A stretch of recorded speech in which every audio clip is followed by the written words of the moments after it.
Hello students, welcome back to Clary Concepts Unleashing Conceptual Learning. आज के lecture शुरू करने से पहले मैं कुछ एक फ़नी वीडियो दिखाऊंगा जो आप लोगों ने अपनी ही घर में बहुत बच्चों को खेलते हुए देखा हुआ है। ठीक है,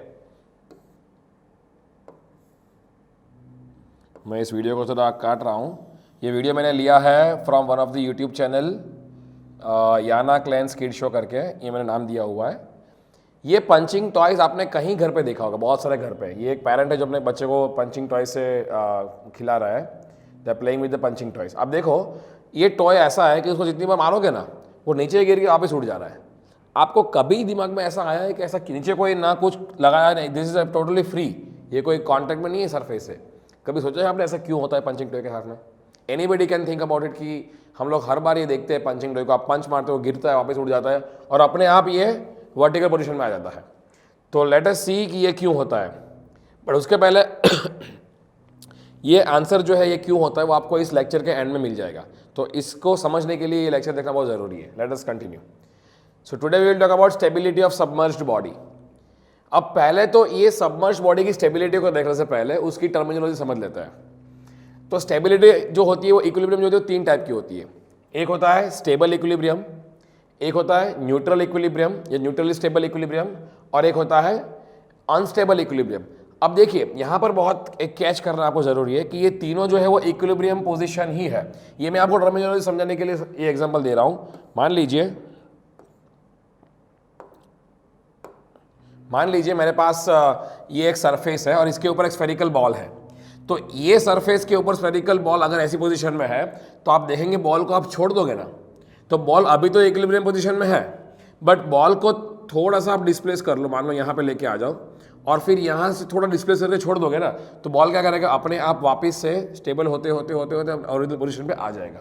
मतलब कि इस पोजीशन में जब बॉल है तो उसको हम बोलते हैं कि ball is in stable equilibrium, कि आपने कोई डिफॉर्मेशन दिया, कोई डिस्टर्बेंस दिया, तो अपने आप बॉल उस डिस्टर्बेंस को ओवरकम करके अपनी ओरिजिनल पोजीशन पे आ जाएगा। ये पोजीशन को बोलते हैं न्यूट्रली स्टेबल इक्विलिब्रियम। क्यों? क्योंकि अभी तो वो इक्विलिब्रियम में है, बट अगर गलती से ये पोजीशन चेंज होती है, मान लो कि मैंने कोई बॉल को थोड़ा मोमेंटम दे दिया, थोड़ा उठा के यहाँ पे प्लेस कर दिया, तो बॉल जो है वो इस सरफेस के ऊपर ना तो आगे जाएगा ना यहाँ से पीछे आएगा। मतलब आपने जो डिस्टर्ब किया, आपने डिस्प्लेस किया इस बॉल को, तो वहां रुक जाएगा। मतलब ये आगे ज़्यादा डिस्टर्ब भी नहीं होगा, आगे भी नहीं बढ़ेगा, ना ही वो अपनी ओरिजिनल पोजीशन पे आएगा। तो इस पोजीशन को हम कहते हैं न्यूट्रली स्टेबल इक्विलिब्रियम। ठीक है।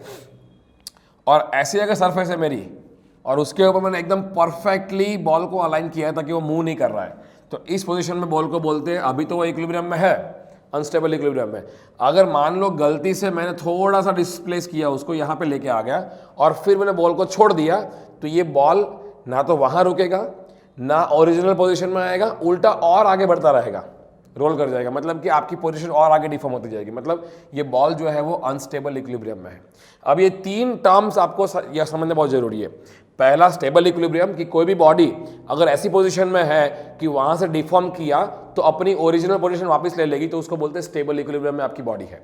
अगर बॉडी ऐसी पोजीशन में है जहां से डिस्टर्ब किया तो वो डिस्टर्ब होने के बाद में ना आगे डिस्टर्ब नहीं होता ज़्यादा, ना ही वापस ओरिजिनल पोजीशन में आती है, तो उस पोजीशन को कहते हैं न्यूट्रली स्टेबल इक्विलिब्रियम। और अगर बॉडी ऐसी कोई पोजीशन में है कि वहां से अगर डिस्टर्बेंस उसको फील हुआ तो फिर छोड़ दिया, तो डिस्टर्बेंस और मल्टीप्लाई होगा, वापस भी नहीं आएगा और वहां रुकेगा भी नहीं, और डिफॉर्मेशन या डिस्टर्बेंस मल्टीप्लाई होगा, तो उसको हम कहते हैं अनस्टेबल इक्विलिब्रियम पोजीशन। ठीक है।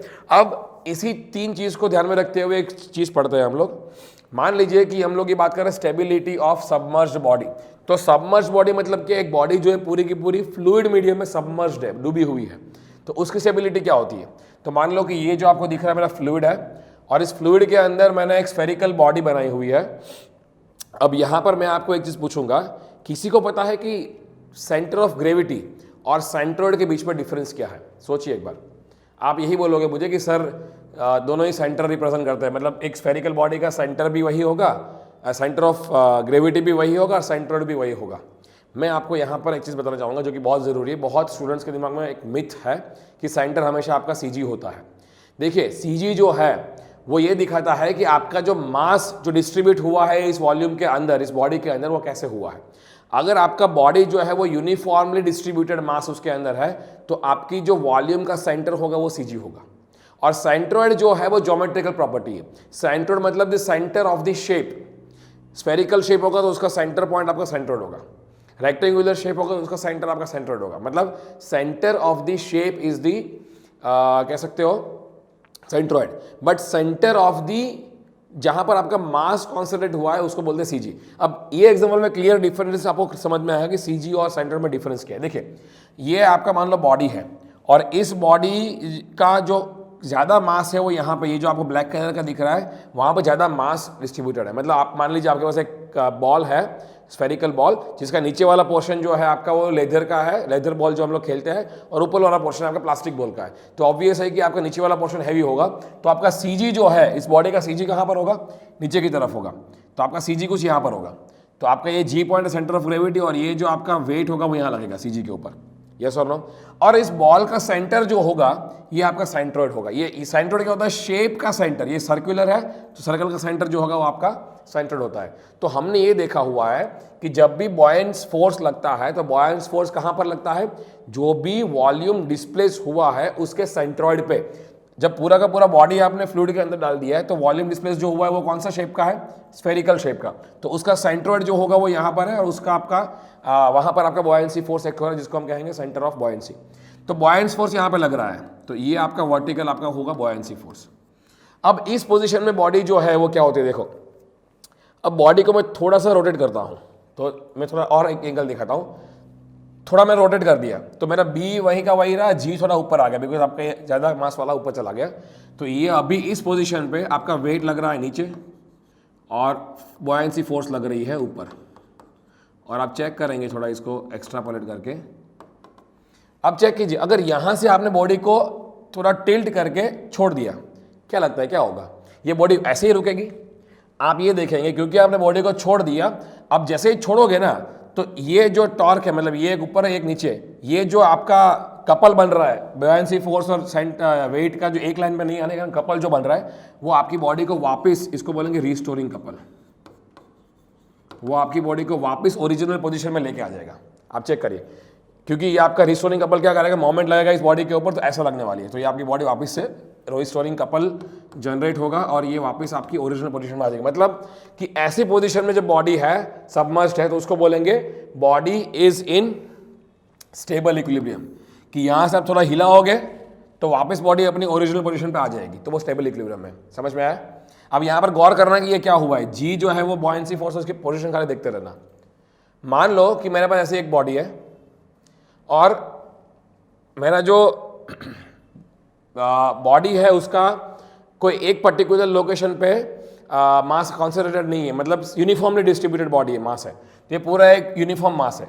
तो उसका सीजी कहाँ पर होगा, सेंटर पे होगा, और सेंट्रोइड भी कहाँ पर होगा, यहीं पे होगा। तो आपका जो वेट है वो भी नीचे डब्ल्यू लग रहा है, बॉयंसी फोर्स भी यहाँ लग रही है एफ बी। अब जब वेट और बॉयंसी फोर्स एक ही पॉइंट पर लग रहा है और आप थोड़ा इस बॉडी को टिल्ट करेंगे और अगेन आप जी और भी तो वहीं पाएंगे, तो आपका जी अगेन कहाँ लग रहा है, वेट नीचे लग रहा है डब्ल्यू और बॉयंसी फोर्स ऊपर लग रही है एफ बी। तो यहाँ पर तो उनके बीच के वापस से कोई डिफरेंस नहीं है, कपल जनरेट नहीं हो रहा है। तो अब जैसे टिल्ट करके आप छोड़ दोगे ना तो ये बॉडी वापस ऐसे भी नहीं जाएगी, ना ही ये बॉडी और गिरती रहेगी। क्यों? क्योंकि कोई कपल ही जनरेट नहीं हुआ है, तो ये बॉडी वहीं रहेगी, मतलब ये जो भी डिस्टर्ब पोजीशन में आप लगाओगे वहीं पर रहेगी एज इट इज। तो इसको हम बोलेंगे द बॉडी या submerged body is in stable, neutrally stable equilibrium. Clear हुआ?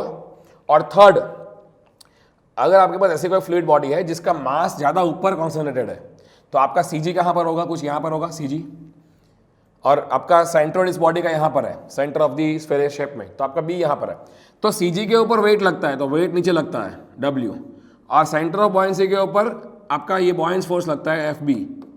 तो ये ऐसा है, वेट नीचे बॉयंसी फोर्स ऊपर। अब अगर मैंने यहाँ से थोड़ा अगर हिला है ना बॉडी को, मान लो मैंने थोड़ा हिला दिया बॉडी को, अब क्या हुआ देखो, सीजी यहाँ पे आया तो वेट नीचे, वेट तो नीचे ही लगेगा, बॉयंसी फोर्स ऊपर लगेगा। अब ये कपल कैसा बना है, ऐसा बना हुआ है, ये इसको छोड़ देंगे ना अब यहाँ से तो ये और नीचे आ जाएगा, तो ये और ओवर टर्न हो जाएगा, इसको बोलते हैं ओवर टर्निंग कपल। ये ओवर टर्न हो जाएगा, मतलब कि ना ये बॉडी वापस अपनी ओरिजिनल पोजीशन पे नहीं आएगा, उल्टा और छोड़ दोगे तो और आगे बढ़ता रहेगा, घूम जाएगा। इसका मीनिंग कि ये जो पोजीशन है सबमर्ज बॉडी का, उसको कहेंगे submerge body is in unstable equilibrium. अभी इक्विलिब्रियम में है बट थोड़ा सा भी हिला ना तो वहां से अनस्टेबल हो जाएगा। समझ में आया? अब ये 3 चीज अगर आप देखे होंगे ना, इसको मैं समराइज करता हूं तो क्लैरिटी आएगा कि कब कौन सी पोजीशन थी। तो स्टेबिलिटी क्राइटेरिया क्या है सबमर्ज बॉडी का? ये 3 हम लोग जो है उसको स्टेबिलिटी क्राइटेरिया बोलते हैं कि अगर सबमर्ज बॉडी जो है उसके अंदर सेंटर ऑफ ग्रेविटी का जो लोकेशन है वो सेंटर ऑफ बॉयंसी से अगर नीचे है, अभी अगेन बोल रहा समझना, अगर सबमर्ज बॉडी के अंदर सीजी जो है वो नीचे की तरफ है in comparison to centre of buoyancy, buoyancy का पॉइंट ऊपर है, सीजी नीचे है, तो बॉडी क्या है? हमेशा आपकी स्टेबल इक्विलिब्रियम में। अगर सेकंड केस जो हमने देखा था सीजी और बॉयंसी फोर्स एक ही पॉइंट में थे, अगर आपका बॉयंसी फोर्स और सीजी पॉइंट दोनों कोइंसाइड कर, जी और बी जब कोइंसाइड करता है तो आपकी बॉडी जो है वो न्यूट्रली स्टेबल इक्विलिब्रियम में। यहां पर G is vertically below B, मतलब centre of gravity is vertically below B. Third position, जब जी ऊपर रहता है, G is vertically above B, तब आपकी बॉडी पोजीशन क्या होती है? अनस्टेबल इक्विलिब्रियम की होती है। तो these are the stability criteria of submerged body. जब भी कोई बॉडी सबमर्ज्ड है तो आपको चेक करना है बॉडी वापस अपनी ओरिजिनल पोजीशन पर आएगी कि नहीं आएगी, तो आप ये क्राइटेरिया चेक कर लो, पता पड़ जाएगा। अब आप आराम से इसका आंसर ढूंढ सकते हैं। आप कभी ये टॉय लेके आना, आप देखना टॉय जो होता है यहां पर उसका मास बहुत ज्यादा होता है। सो टॉय के नीचे वाले पोर्शन में, ये जो पंचिंग टॉय है उसके नीचे वाले पोर्शन में क्या है? It is very much heavy mass. तो इस पूरी बॉडी का अगर सीजी देखोगे ना तो सीजी कुछ यहां पर होगा, आपका जी पॉइंट यहां पर है, तो ये आपका वेट नीचे लग रहा है। और इस शेप जो बॉडी है, इस बॉडी का जो शेप है वो ऐसा है कि इसका सेंटर पॉइंट कहां पर होगा? इस बॉडी के शेप के सेंटर में होगा, तो सेंट्रोइड आपका यहां पर होगा। Centroid is let's say B over here. अब ये बॉडी तो कोई फ्लूइड में है ही नहीं, आप सोचोगे सर कोई फ्लूइड में है ही नहीं तो उसका बॉयंसी फोर्स कैसे लगेगा? भाई हम जो आसपास में जी रहा है ये एयर मीडियम के अंदर जी रहा है। एयर, एटमॉस्फेरिक एयर खुद एक फ्लूइड है, ये भूलना नहीं। हम लोग फ्लूइड के अंदर सबमर्ज ही है पूरे के पूरे। तो ये बॉडी के आसपास भी जो एटमॉस्फेरिक एयर है, तो एयर एक फ्लूइड है जिसके अंदर बॉडी डूबी हुई है, और उस बॉडी के ऊपर भी बॉयंसी फोर्स लग रहा है इसका सेंट्रोइड के ऊपर एयर के कारण। तो जब इसलिए इसका ज़्यादा जो शेप होता है बहुत बड़ा होता है, ताकि एयर को डिस्प्लेस करना उसका वेट बहुत ये होता है, तो इसलिए ज़्यादा आपको ये देना पड़ता है शेप। तो अब अगर इसको आप थोड़ा टर्न करेंगे ना तो क्या होगा? आपने टर्न किया, बॉयंसी फोर्स ऊपर खींचेगा, उसको छोड़ दोगे तो ऊपर खींचेगा, ये वेट नीचे आएगा, ऐसा वापस अपनी ओरिजिनल पोजीशन में आ जाएगी। तो आप चेक कीजिए, जी जो है वो नीचे है, सो जी इज बिलो बी, तो ये कौन सा पोजीशन आया? Body is in stable equilibrium. Stable equilibrium समझ में आया? पहला वाला केस। अब इसीलिए देखना कि इस तरह के जो टॉयस है उसमें बॉटम हैवी होते हैं, ताकि आपका वापस पंच करके वापस ऊपर उठ जाए। पंच करोगे, डिस्प्लेस किए, वापस ऊपर उठ जाएंगे। ठीक है, आई थिंक आपको अभी आज पहली बार ऐसा हुआ होगा कि आपने जो टॉयज लेके आए उसका आप क्लैरिटी फ्लूइड मैकेनिक्स के थ्रू समझ में आया आपको। ठीक है, will see you in the next class. Thank you so much.